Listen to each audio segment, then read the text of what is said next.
Hi all, this is Once and Future Gamer and welcome to another Pokemon challenge. Last time we had an entertaining trek through Pokemon Fire Red as I sought to see if I could beat that with a tag team of Ralts and Abra. Today though, we jump back to Gen 6 as I use one of my favourite Pokemon and see if I can beat Pokémon Alpha Sapphire with just a single Sandile. Let's talk about Sandile then. We have got a 292 base stat total, with our best stats being attack and speed, though our HP isn't bad. Our defence and special stats are bad at 35 though, so we are not going to take hits well. We are slightly worse than a first form pseudo legendary stats wise. We've got the same base stat total as Moona, by the way. Type wise, we're ground and dark type, so we've got 6 weaknesses. Fighting, bug, water, grass, ice and fairy. We don't have to worry about fairy in this game. We've got 2 immunities to electric and psychic. We are also resistant to poison, rock, ghost and dark. Move wise, we do get some interesting moves. Rage as a level 1 move is nice but niche. We don't get a useful physical ground attack until level 31 when we get dig, but we also get earthquake via level up, which pretty nice. Crunch could be useful. I do like that we get Thrash, but probably not enough to use Thrash. Via TM, there's Home Claws, which could be handy. There are an unfortunate number of special moves here, but some nice moves in the sense that we can get moves like Return, Facade, we can get rock moves with Rock Tomb, Stone Edge, Rock Slide, etc., but there's not much else aside. There is a move tutor in ORAS, but it's not until the post game, so entirely unhelpful. I chose to do this challenge in Alpha Sapphire since that will make us fight Team Aqua, the hardest for us to fight. This challenge is one of my own ideas. I love the Sandile line, I can't wait to use one in Legend CA. Maybe we'll get a Mega Crocodile, never know. The rules are on the screen throughout. If you do enjoy what you see then like, subscribe and ring that bell. Let's do this. I spent at least some time wondering which of the starters would be the hardest for us to fight. There is almost an argument to say her Blaziken team might be the hardest to fight because I'd have to beat Wailord, Breloom and Blaziken, all of whom can mess us up potentially. You know what? I am making the argument this is the hardest team for us to fight. If she doesn't have Blaziken, she has Magcargo, which is very much not Blaziken. Anyway, I replaced Trico with Sandile, giving the rival Torchic. When I did White 2 with a single Sandile, I nicknamed the Sandile Dundee, and I don't see any sort of reason not to do this again. We already figured this out in the battle where we saved Birch from being mauled, but Dundee has the Intimidate ability. Not a bad ability, but I would have preferred Moxie for sure. Oh well, we don't reset for abilities or natures. And on the subject of natures, we have Sirius, so neutral stat gains all around. I'll take it, not an issue. I'm more annoyed about the ability. Intimidate, good ability in competitive. Not that useful in a playthrough, especially not in a single Pokemon playthrough. But if I was switching stuff around, then it'd be an option, but we're not really doing that. So we definitely got the worst of the 2 abilities here, but suck it up, Buttercup. I do want to EV train, but I don't want to get too levelled too soon. The opening to ORAS is easier than the opening to Emerald. I know we get access to super training at some point since this is Gen 6, but I don't remember exactly where. I think it might be after we help Wally, so I go towards the rival battle pretty quickly so I can properly kickstart the game. May has Torchic, since that's the way I set it up. I still stand by my opinion that this gives us the hardest team for us to fight. It doesn't make a huge amount of difference in ORAS since the battle where she has her best team isn't necessarily something you've got to win to progress, but still. Versus her Torchic, we intimidate and go for rage. We get hit with Scratch and that raises our attack. We then take her out with Bite, so this was not tricky. I was right, you know, we do get the ability to super train from Wally, so when we've helped him catch his mostly illegal Ralts, see the trivia in the previous video. Of course, given what our strengths are, I want to focus on attack and speed. Seems pretty basic, but what can you do? It's about making the best of what we have, not trying to improve on what's bad. Plus, glass cannon stuff always tends to be fun, particularly if you're not on the receiving end of the cannon. Travelling then, I guess we should be fine for the Rock Gym. If Roxanne is tricky, then we're really in for a bad time in this run. She only has 2 Pokemon in this game, I'd love to know why they didn't give the gym leaders their Emerald teams rather than their Ruby and Sapphire teams in this game. Well, okay, I know it's a remake of Ruby and Sapphire. I probably answered my own question there. I'll want Sandile before we face her anyway, as unreliable as that move is. Anyway, on the subject of Roxanne, let's go fight her.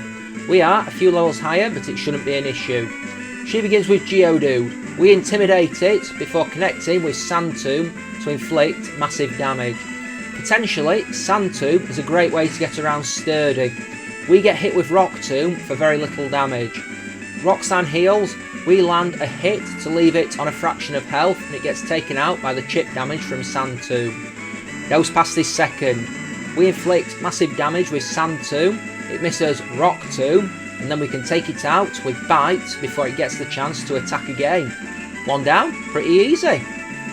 Got some travelling to do now, as we have to go and rescue Pico from the Team Aquagrunt, because we want Mr. Briny to take us to Dewford so that we can challenge the fighting gym.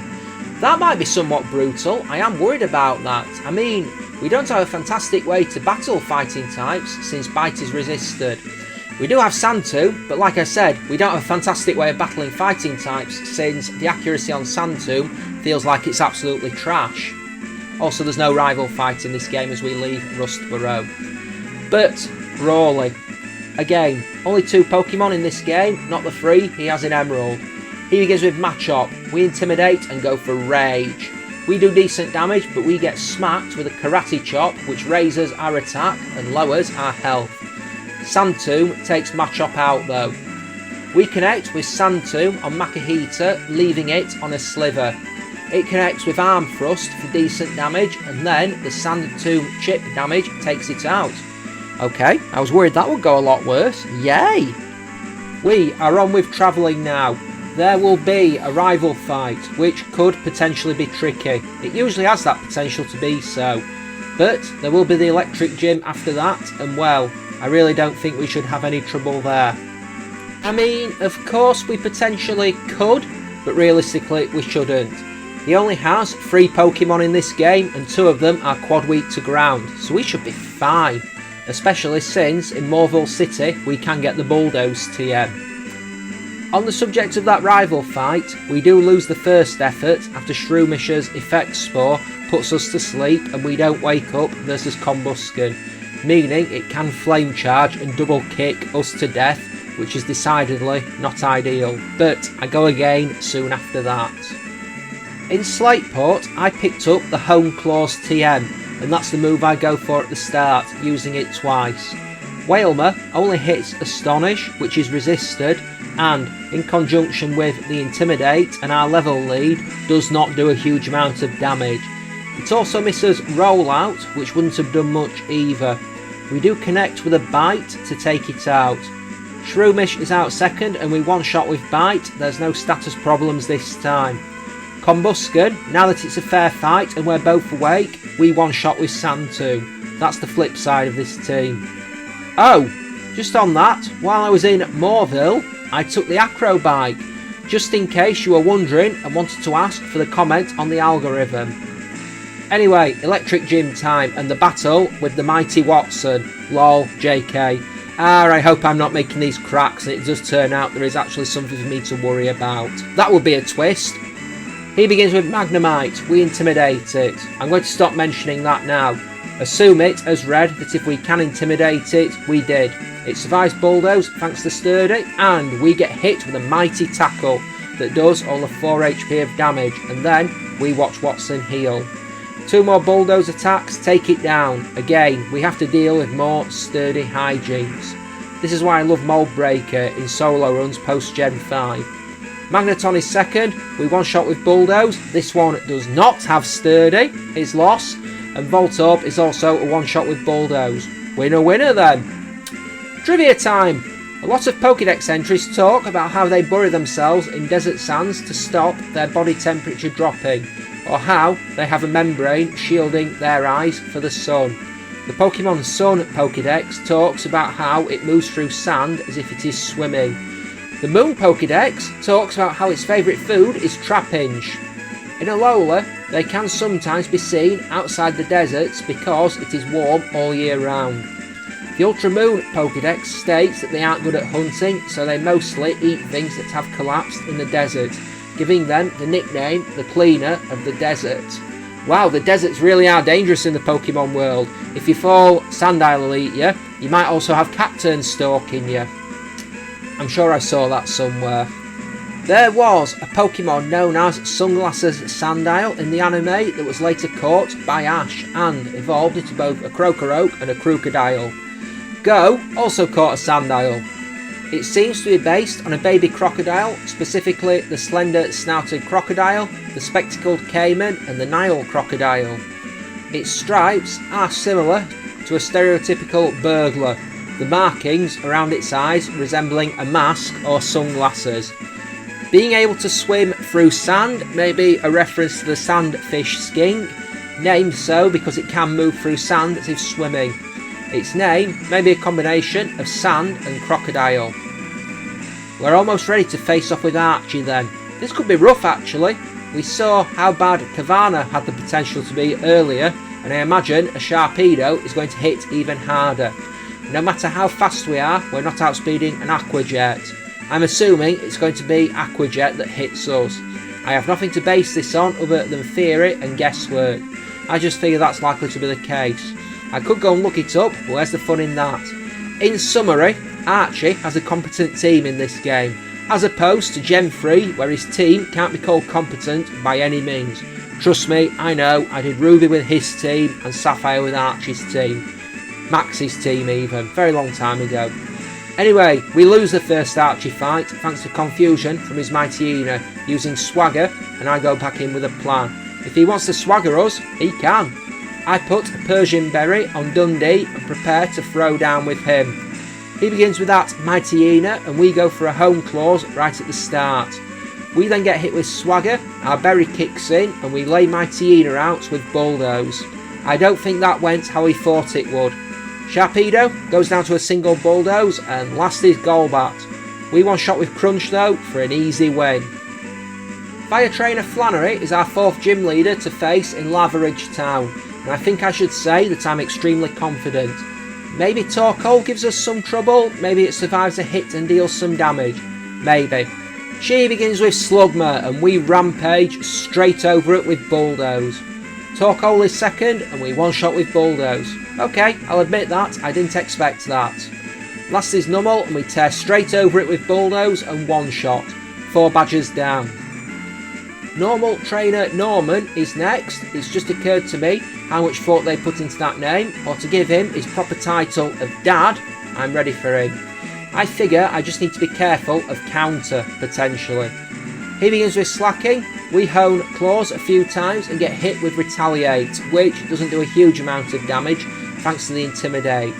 In a future upcoming turn though, we do get hit with Yawn and deal huge damage with Crunch. Norman drops a Hyper Potion and we smash into Slaking with Bulldoze that only do about 3/4 of its health in damage before falling asleep. We do get hit with Retaliate but don't stay asleep for long and take Slaking out with another Bulldoze. This lets us level up and learn Earthquake. Vigoroth then is a one shot with our new move Earthquake, and so in the next round is the second Slaking to give us the 5th badge. It feels like we had a bit of a boss rush there, so it's time to stop and travel for a bit as we head off towards the Weather Institute. There will be a rival fight upcoming, but again, not too worried. I mean, I think whatever she would have gotten as a starter here, it wouldn't be hard. She's generally not a hard combatant. The only rival fight that may cause issues is the one after the credits in ORAS before the post game, but I think we'll be fine. That's not a mandatory victory anyway, so it can just roll on through. We lose, it still happens, the story still moves on. Thinking about the Delta episode actually, and if I should do Wallace and Zinnia if I can get to them. I'll see, probably won't. There'll be a flying gym upcoming, which might actually not be too bad. I've got to remember that there is no magma hideout in Mount Chimney in this game. I'm not actually too worried about the Psychic Gym, not even slightly. Now, if they were using the Emerald team, I'd maybe be a bit worried, but Solo, Solrock and Lunato are not something that overtly intimidate me. Ground and dark is a pretty good counter to the rock and psychic type combination. Oh, and there is a rival fight in there as well, but pretty sure it's not voluntary in ORAS like it is in Gen 3. On the subject of the rival then, we have to fight her outside the Weather Institute, but not concerned about this. She begins with Whalmer and we immediately intimidate it. I go for Hone Claws while Whalmer goes for Mist. We then wreck Whalmer with Earthquake for a one-shot knockout. Shroomish is second. I go for a Crunch and hope that Effect Sport doesn't kick in because that might make things interesting, but we still do one shot. Last is Combusken. Earthquake wrecks it to give us the win. We are moving on into the Flying Gym next and the battle with Winona. Not amazingly worried about this one. I did consider putting a rock move into our arsenal, but I don't think we'll need it as we face off with Swallow first. So, we go for a few Hone Claws attacks while Swallow spams Double Team. I wonder if my accuracy boost mean Double Team is being nullified. I mean, it's raising its evasion, but can you make your accuracy go past 100%? I don't know. Just a random thought anyway, before I eventually call for Crunch and we take Swallow out with little difficulty. Pelipper is second. I know it's going to protect, so I go for another Hone Claws and then we one shot with Crunch to put us into battle with Altaria. Altaria is a one shot with Crunch, which is always nice to see, and last is Skarmory. Skarmory is a one shot with Crunch. I'm just grateful it doesn't have Sturdy. Though I am curious what ability it does have then with Hindsight. Weak Armour maybe? I'm sure that's its other ability. I got curious and looked. Keen Eye. Oh well, I wasn't going to sand attack it anyway. Weak Armor's its hidden ability. We are travelling again then. We'll have a rival fight and a Team Aqua base to assault upcoming before there's then going to be the Psychic Gym to be going at. None of these should be bad. In fact, I figure the next hardest fight will either be Archie or more likely Wallace in the Water Gym. After that, I figure Wally won't be too bad and we'll talk about the Elite Four later. Lily Cove City rival fight then, and I suppose it's time to throw down with her. Again, this hasn't been too bad so far. That's obviously been the downside to me giving her the Fire Starter, super effective against it. I suppose at least Sceptile would have resisted ground, but we'd still have had Crunch. Anyway, she begins with Swallow and we take the chance to use Hone Claws twice.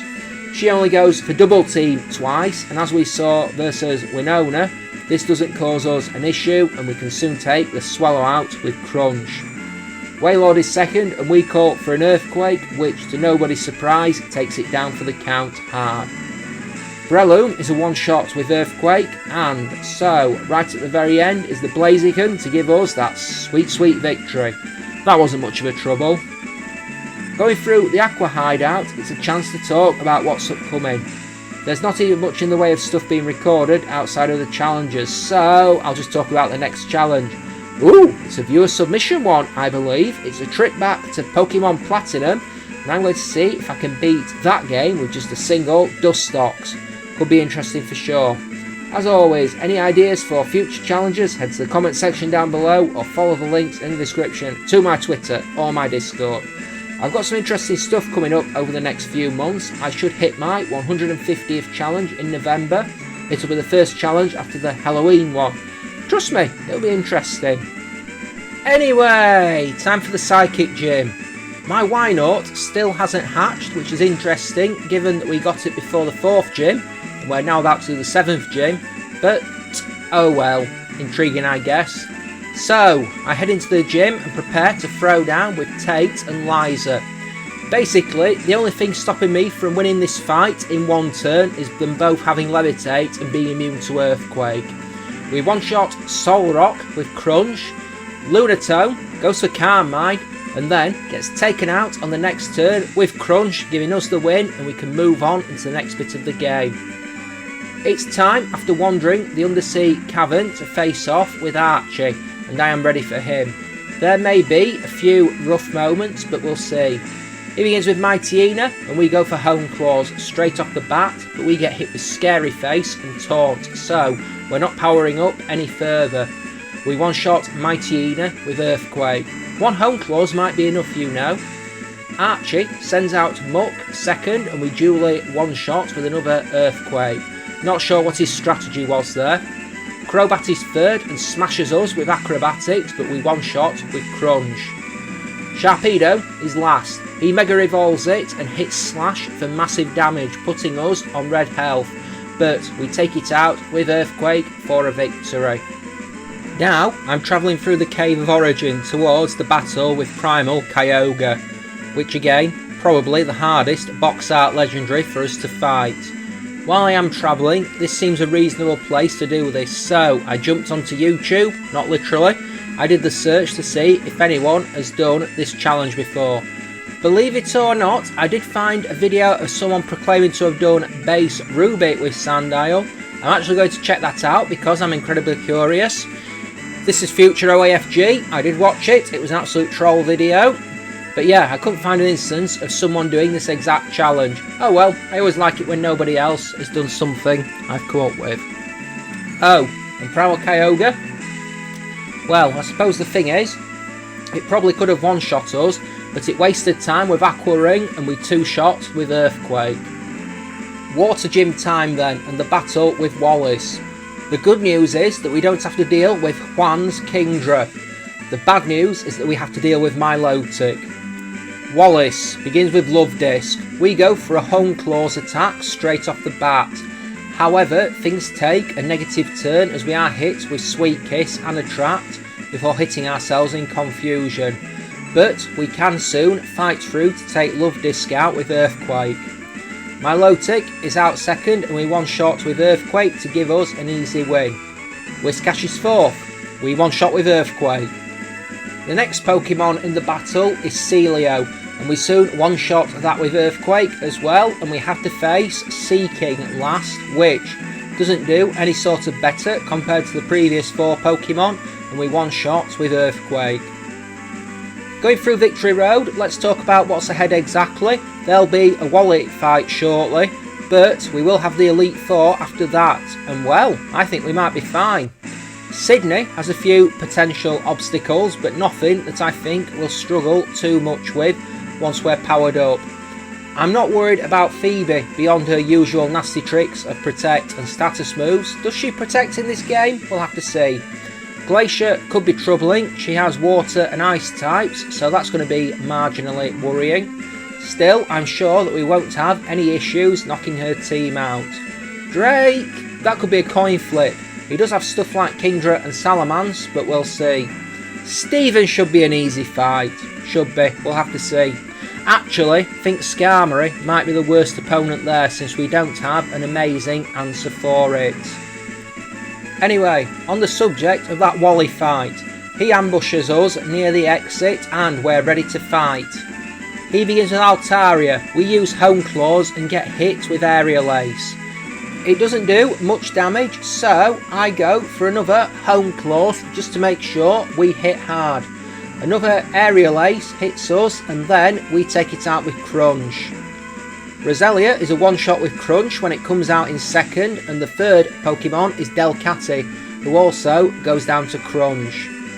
Magneton is fourth. I hope it doesn't have Sturdy, but unfortunately it does.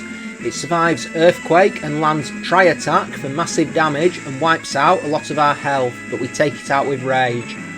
Last is Mega Gallade, but it isn't faster than us and we wreck it with Earthquake for a relatively smooth victory.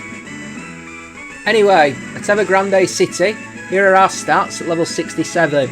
Well, actually, this is the level we got here first, but then, before I challenged the Elite Four, I went out to hunt for the Rock Slide TM and inadvertently got a bit stronger. But for these stats, speed and attack are both pretty decent, but not as fantastic as you might think, to be honest. Still, what is genuinely bad are our defences. That's something we're going to have to work with. Take your guesses on if we can do it at this level or not. Right now, folks, let's do this. Quite appropriate considering we're using a Gen 5 Pokemon. Cue that Gen 5 gym music. Dark Trainer Sydney is first. We actually lose the first attempt thanks to being hit by Swagger from Mightyena and hitting ourselves in confusion. The second attempt goes much better though, and it plays out something like this. We use Hone Claws versus Mightyena and get hit with Swagger again. but I have a berry equipped this time to get rid of the confusion. We heal, we drop it with Earthquake. Shiftry is a one-shot with Rock Slide when it comes out, our new move, and so is Captain out in third. The fourth Pokemon is Sharpedo, and it hurts us with Aqua Jet, but we take it out with Earthquake. Absol is last, we Earthquake it for an easy win. Well, easy apart from the loss, just saying. Ghost Trainer Phoebe is second, and once again we lose a first attempt, this time thanks to Confuse Ray and Curse. But I have plenty of Persian berries, and I use the fabled prep time to go back at her. She begins with Dusclops. We go for Home Claws and immediately get hit with Confuse Ray. Ah, so she doesn't try Protect Stall in this game. We take it out with Crunch after eating the berry. Dusknoir is second. We one-shot with Crunch, so that's arguably her two bulkiest Pokemon down. Sableye is third. It hits Fake Out but goes down to Crunch. That move was neutral damage but still did the job. She just has two Bayonets left, but ultimately they cannot do anything as we take out the first one with Crunch and we do the same thing to the second one too. Anyway, Ice Trainer Glacier is third. I'm hoping that she wastes at least one turn with Hail. I'm hoping anyway. I know it might mess us up somewhat, but better than the alternative. She begins with Glalie number 1. We go for Home Claws after intimidating. It goes to Hail and Ice Shard, but we take it out with Rock Slide. She then uses a pair of Frostlassers. Frostlassie? Frostlassers? I don't know. I looked after the fact they both do have Snow Cloak, but it never comes into play here, and we down them both with a Crunch apiece. Walrein is a one-shot with Rock Slide, and so is the second Glalie right at the end. Okay, that went better than I thought it would. Dragon Trainer Drake is fourth. I'm reasonably confident as he begins with Altaria, and we start with Home Claws. What I then find out is that Altaria has Moonblast and hits us hard with it, lowering that special attack that we're not using. We take it out with Rock Slide very quickly. Kingdra is second, and we one-shot with Earthquake. Flygon number 1 is a one-shot with Crunch, and his second Flygon is also a one-shot with Crunch. Salamence is last and intimidates us before surviving our Rock Slide, but we flinch it, which was vital. We would probably have lost if we'd had to take a hit there. Drake heals, we go for another Home Claws to restore our attack advantage, and then we Rock Slide it down. Okay, Steven then, and this is where we suddenly get absolutely walled. Skarmory has Toxic, but even if it doesn't use it and we come out of the fight unscathed, we're still probably going to have been hit with at least a few Steel Wings, and our health is looking pretty low. We need at least 2 Home Claws attacks up to one-shot Cradily. We can't one-shot Aggron because of Sturdy, so we need a flinch with Rock Slide. And even if we make it through all that, Mega Metagross has Bullet Punch, and if we are weak at the end, we're not surviving that because we're getting outsped. So, I thought things were going too well, I bow out and level up. What I need are a surplus of levels. We need to be able to do better against Skarmory.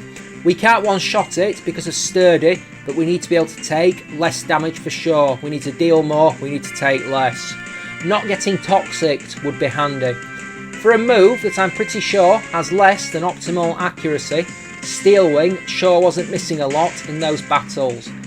Basically, I need to get to Mega Metagross with enough health that Bullet Punch isn't going to be a one-shot kill. Given our defences and Mega Metagross's attack, I have no idea what level I'll need to be for that to be the case. I don't think this is worth getting one level and then trying again repeatedly. I think I'll probably need upwards of a dozen levels or so. What level did I have to be? Well, I started making serious tries again at level 85. I've got enough rare candies to boost our levels just in case. And eventually, we get a try that goes something like this. Versus Skarmory, we intimidate it. We go for Home Claws, we shrug off a Steel Wing. We connect with a Rock Slide that flinches Skarmory, and then we can take it down with Crunch very quickly, so that was pleasant. Armaldo is a one-shot with a super effective rock slide. Crocodile is a one-shot with earthquake. No great answer, neutral stab earthquake, best option. Agron is 4th. We fling a rock slide at it, and though it does pretty meagre damage, we get the flinch that we wanted and we crash an earthquake into it for a takedown. Claydol is 5th. We one-shot with Crunch to take it out, and last is Mega Metagross. We have a lot of health left, it doesn't go for Bullet Punch, we simply one-shot with Earthquake for the win. And just like that, we can enter the Hall of Fame. Well, this was it. This was the yearly ORAS challenge. Not sure what the next one will be next year, but we'll find out when we get there. There is of course the post-credits Route 103 battle with the rival, so I'm just going to cover that. It's marginally more impressive than the AZ battle in X and Y, but I was expecting a bit more of a challenge though. Oh well. She begins with Swallow and we go for Hone Claws while she then goes for U-turn to deal decent damage. Wailord comes out, we smash that with Earthquake for a one-shot, and then in the second round we have to do the same thing to Breloom, but I was worried for a moment there. Raichu is a one-shot with Earthquake to nobody's surprise. It's not in the script, but I'm sure we dealt with Swallow somewhere, and when we face Mega Blaziken, we one-shot with Earthquake. In my defence, I genuinely thought that would be the hardest team for us to fight. To be fair, we were stupidly over-levelled after the Steven fight. Right then, thanks for watching folks, I hope you enjoyed. If you did, please don't forget to leave a like, call out with a comment and smash that subscribe button. Help the channel grow since we seem to have stagnated heavily. Join me again next time for another Pokemon challenge as we see if I can beat Pokemon Platinum with a single Dustox. Sure to be interesting. I don't really have too much more to add though. I made it for another one folks. So all that's really left for me to say is thanks for watching, take care, have a great day and see you next time. Bye bye, so long, see ya, au revoir.